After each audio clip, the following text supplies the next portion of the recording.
আসসালামু আলাইকুম, welcome back to my channel. আশা করি আপনারা সবাই ভালো আছেন আর আমিও আল্লাহর রহমতে ভালো আছি। দেখুন, আজ আমি আপনাদের দেখাতে নিয়ে এসেছি আমাদের বড়ই বাগান। দেখেন কত সুন্দর বড়ই, আলহামদুলিল্লাহ, আল্লাহর দেয়া নিয়ামত। কত সুন্দর, কত সুস্বাদু।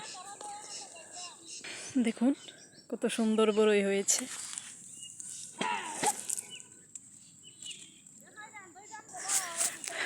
দেখুন, যদি ভালো লাগে তাহলে লাইক কমেন্ট করবেন আর চ্যানেলটি সাবস্ক্রাইব করে দিবেন।